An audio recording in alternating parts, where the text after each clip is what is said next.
Thank you so much, Ms. Maxey. Do you have anything to contribute because Mr. Better has to leave us? Nothing. Okay. All right. Thank you. Well, I just want to thank this bold lady out here because just like Chuck said, on the way here I had no idea what to expect. But this has been probably one of the most enlightening panel of discussion I've been involved in for a long, long time, especially with this topic. Thank you, Chioma, right? And thank you, Ndidi. I'm sure somehow this discussion will get to the people involved. I'm sure somehow if they have an iota of conscience, they'll rethink. And of course, Jonathan, our father in Nigeria, you have the power to make things right. So while we're having this discussion, the ball is in your court to make things right. But thank you to everyone who is here. Thank you very much.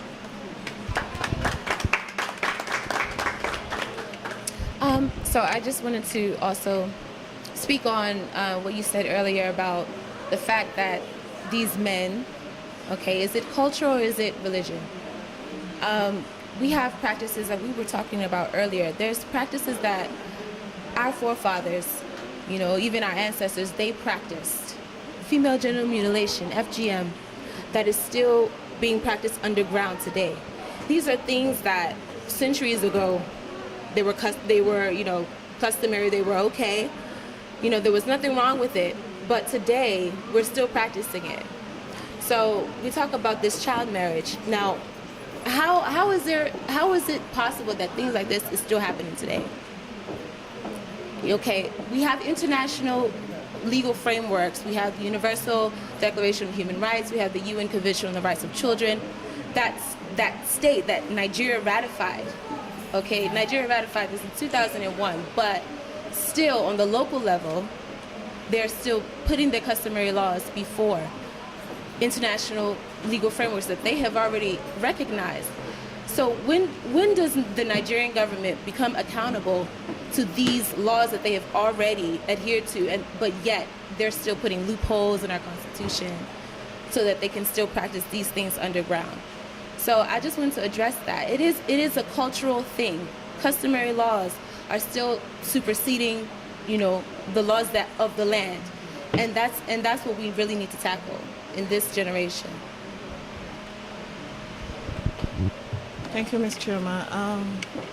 You have something to say, right? Thank you so much for coming. We have a new guest just coming in by the name Miss Mabel Boma, the CEO of Cameroonian Entertainment Award. So I'm going to pass the mic to her to say a little bit of something. Wow, it's a very rough topic. Anyway, when I saw this like last week, my heart bleeds. It didn't only bleed because I'm a mother, but Nigeria is looked upon as one of the biggest nations in Africa that we all tend to copy things from. In terms of the entertainment industry, they've given us so much exposure, like the music and the movie.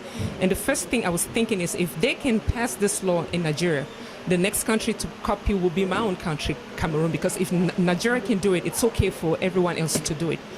So I am going to speak as a mother and also as a gospel singer. I am begging everyone in Nigeria to stand your grounds like they are doing in Florida and do not allow this law to pass, because it will be an epidemic in Africa. It will spread to north, it will spread to south, it will spread to east, and then it will spread to everywhere, west. So I am begging you, I'm pleading. I am not Nigeria, I'm from Cameroon. I will not want this to cross over and come, because it will cross if the law is passed in Nigeria, the giant of Africa. So I thank you all. I don't have much to say.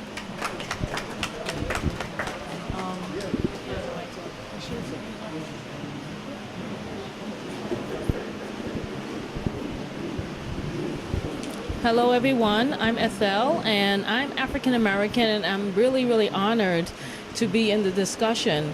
It's actually enlightening for me because I didn't know this was something that was going on. But that being said, I'm thinking about you, and you said 12, 13. when you're that age, you're just so innocent. And there's something in your spirit that said this is wrong. And this is what happens when you're a child. If you touch a child in the wrong way, they're destroyed forever. You can never change that. And in this country, we call that pedophile. This is what it is. You're a pedophile if you're trying to have sex with a child. It's just not right. Morally, it's not right. I know culture is a strong determinant of people's behavior. It's very, very strong. You know, it always supersedes even government. Apparently, that's what's going on here. So it is definitely something to stand your grounds on. Do whatever you can within the law. But as you said, culture. It has to start with the culture. And education is very important here. I know as a 12 or 13-year-old, even younger, the executive functions of your brain have not even fully developed yet, you know. So how can you say a woman who is coming of age, I mean this wording, a woman who is coming of age, you can marry. A child has not come of age. They don't even know who they are. I mean, even in Christianity, you're pretty much exempt from little stuff that you do up until you get about 12 or 13 years old, when you know right from wrong, really. You become accountable to that sin. Not to get religious on you, I'm just saying, when you look at things from this perspective, it's just morally wrong. And everything in you tells you that it's wrong. Now, I look at a man who may be 40, 30, 20 who want to mess with a child, and obviously there is something psychologically wrong with you, because you cannot deal with a woman, you know, who can go with you back and forth intellectually on that level. So there's something definitely wrong with you. So I would say to the Nigerian people, your culture is your culture. But, you know, there was once a culture in medicine where they thought in order to relieve the brain, you bore a hole in the brain to let blood flow out. That was how you got rid of things. Now we've evolved. You know, we know that will kill you. But, you know, that was the culture then. Everyone believed it. There was once a time where the earth was thought to be flat, and that if you walked to the edge of the horizon, you would fall off. But we evolve as people, and that's what we need to do. We just have to evolve, and I implore the Nigerian people, stand up against this pedophilia in high places, in government, and culturally. And I really embrace culture, you know, with everything that I live and breathe. It's a very strong determinant of how people behave. And I just hope that this discussion of this law, those loopholes be closed. There are so many loopholes in constitutions and governments, trust me, even in ours. Right now in this country, the right to vote is at stake, okay, with the rolling back of certain parts of the Voting Rights Act. And people are just sleeping, you know. People died for these things. So if you have to die to change culture, then go ahead and die, because children are worth dying for. They're our future. So I thank you again for allowing me to have an input. All right. Another thing that I want to address to everybody, and you tell me what you think about this. Last night I was going through, you know, I was online just checking some few things, and there was this lady by the name Miss Kemi Olunloyo. She said she's a professional journalist, that she used to live in America for 29 years and lived in Canada for 5 years. And in 2015, she's planning to run for a governor, a president, or a senator or something. I don't understand. But when this news of the underage marriage came out, she was really against it. She was against it. She did some interview with some little children, you know, some elementary school children, and asked them, what would you feel if you married off that? You know, she was against it. And last night she posted something, she was like, I was against those bills, but now I'm supporting it. Yes. So that gave me no choice. Right away I sent her an inbox message, and she responded back like within 5 minutes. And this was what she said. She said yes. She redirected me to a blog.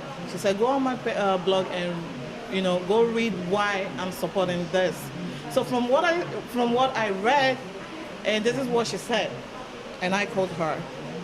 She said, we already have like a lot of underage pregnancies going on in Nigeria.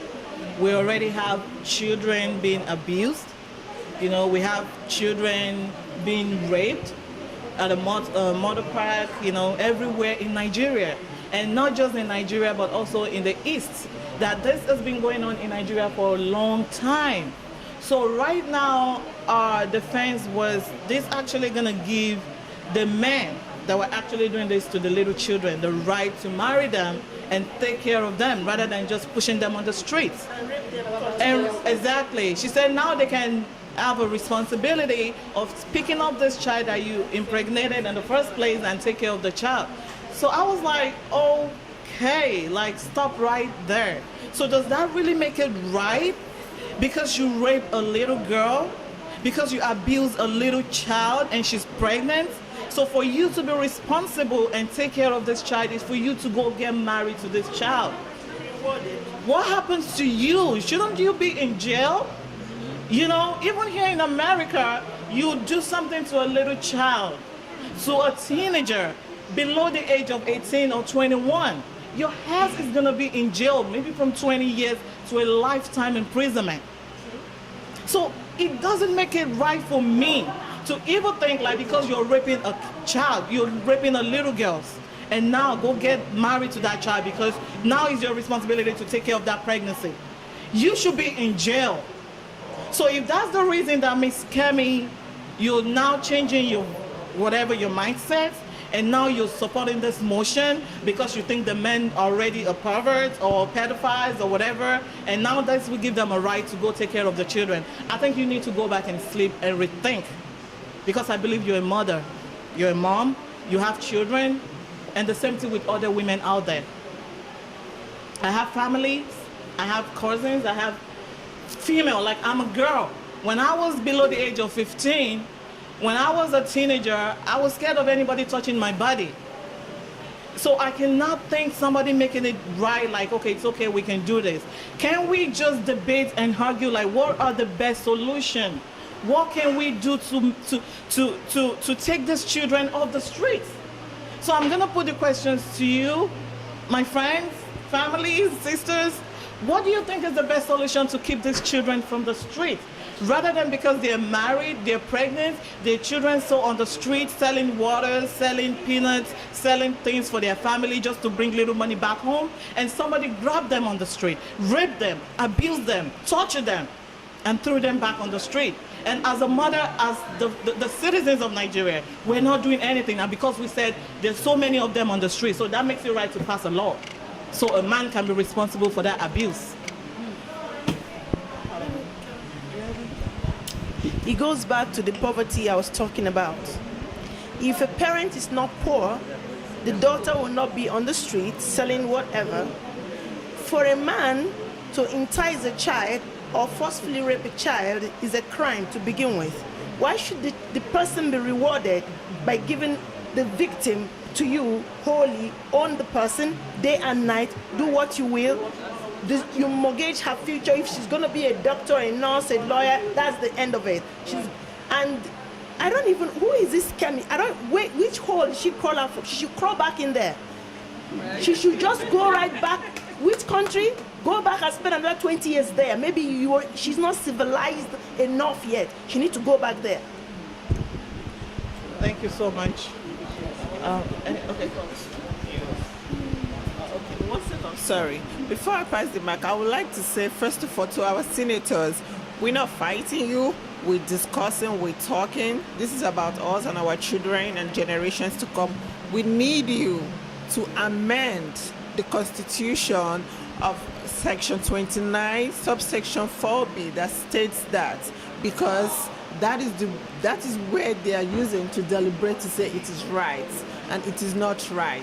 You don't give a man who raped. I try, honestly, for the past 2 weeks I've been talking, I don't want to even picture my daughter in that. I'm like, as I think about it, I said, hell no. I said, no, it's not going to happen because I don't know. The cops or the judge has to award it because I don't. By the time I finish with such person, you don't have to ask me why did you do that. You say thank you for doing that. I don't want to even imagine because she's an innocent child. The Lord gave us our children to protect them. They are not our children. It's God. What rights are you protecting that child's right as a parent, as a president? Now I'm going to ask, where is our mama, our first lady, Patience? No, I would expect her to come out and speak on this. She's a lady, she's a mother. She should come out and say something about this because it is not right. I can't imagine. Have you ever tried to take a chick from a chicken? Have you ever tried that and see what happens? And then these are animals. And then you talk about human beings. How would you accept a constitution or law that says, yes, a man rapes a child and you say, okay, yes, because I'm poor, take this money, you can have my child. Hell no. I'd rather be poor for that to happen. That is what we should do. And what they should be deliberating and discussing is how to help these children, how to bring what will help the communities not to be poor because that's their excuse. Okay, so I'm pleading, I'm begging for my life, for my children and generations to come. Senator Yerima, I know you will hear this, and others. Oh God, I can't even imagine Ondo State Governor right now crying and apologizing that he didn't know this was what he was voting for. Well, I guess we all got it mixed up. But again, he's a senator, so he should know better. If he knew he didn't understand, he would have asked, or he would have not even been there than voting that into law. So please, we're begging you to please amend the Constitution of Section 29, subsection 4B to be amended because it is not acceptable and we are not going to accept it.